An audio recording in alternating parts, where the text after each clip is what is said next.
Hi everyone, welcome to my channel. My name is Horia. Today we are diving into this important topic that helps sellers and buyers in global trade know who's responsible for what. Incoterms are like secret codes, but not really. They're just three-letter codes like CFR and FOB that tell us who pays for shipping and take care of the stuff being shipped. Knowing these codes helps things run smoothly when stuff is sent from one place to another. There are 11 Incoterms, but let's focus on the top 6. These are the 6 terms that you'll be using and you will hear when you start private label. They are EXW or Xworks, FOB, CFR, CIF, DAP, and DDP.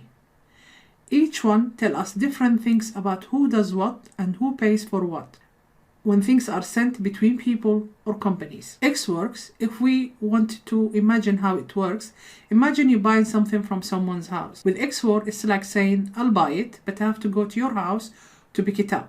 So the seller hands over the item at their place, like their factory or house. After that, it's all up to you. You're responsible for arranging everything, like transportation and paying for it to get the item from their place to yours. So after you pick it up from your supplier's factory, it's all your responsibility. If there is any taxes, any payment to be paid until it reach you, all that fees will be your responsibility to pay. On the other hand, FOB or free on board it's like ordering something online and having it shipped to you. Once the seller sends the item out for delivery, it's not their responsibility anymore. They've done their part by getting it on its way. From that point on, it's your job to pay for the journey and take care of the delivery. In shipping terms, FOB means the seller handles things until the goods are in the transportation, like in a ship. And it becomes your responsibility to manage the journey and the items. So in Xworks, you will pick it up. So let's say the freight company, you will send the freight company to pick it Xworks from the supplier. So your manufacturer, for example, from their factory. And then you'll have to pay all the way until it reaches you.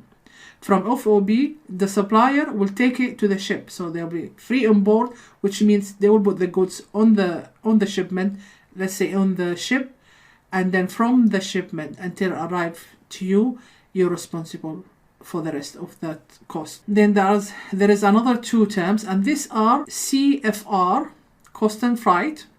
CFR means the seller takes responsibility for the cost of getting the goods to the destination port.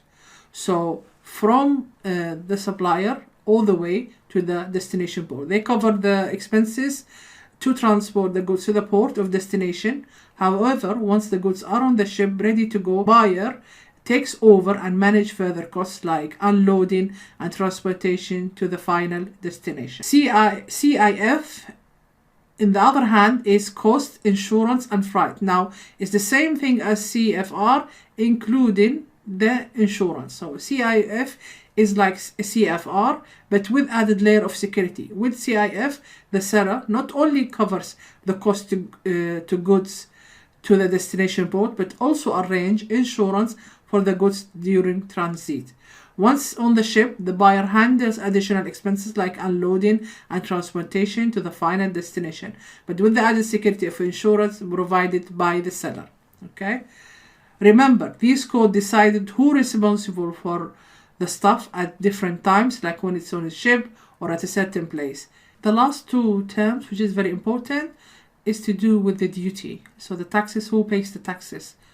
So DAP, or delivered at place, means seller take charge of delivering the item to an agreed spot, like your home or place of business.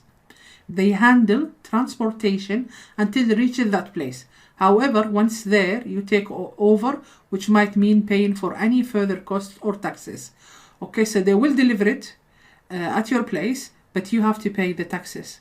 So all the cost involved from shipping it from the supplier to your house is on the seller, and then when it reaches the place that you agreed on, you have to pay the taxes for you to receive that item. Okay, and then the last one is DDP, delivered duty paid. DDP is when a seller not only brings the item to your place, but also pays for extra fees or taxes that might come up during delivery. You receive the item without worrying about any additional charges because the seller has taken care of everything. So the seller will make sure, if you are agreed with them within DDP terms, so they will deliver the item to you and you don't have to worry about any cost. So what you agree to pay them is the only cost that you're going to pay for the item to be delivered at the place. Either if you're sending it to Amazon warehouse or you're sending it to your own warehouse, DDP means you won't worry about any other extra costs. You paid once and that's it, will be delivered DDP. Obviously, people will say, so why don't we just do DDP then?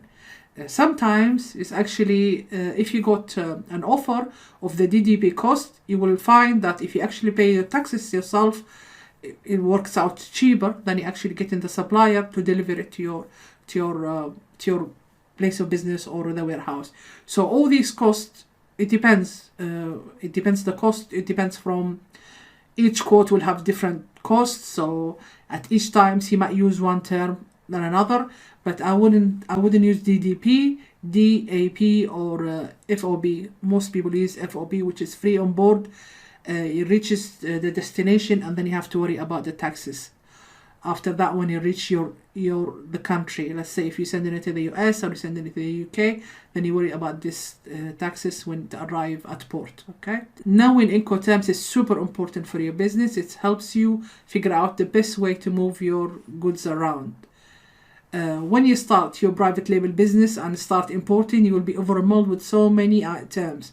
So stick around because we're going into even more details about this stuff. Your support keep me going and I want to make sure we all understand these terms. Thanks for watching. Please, if you like, please like the video and subscribe for more content like this.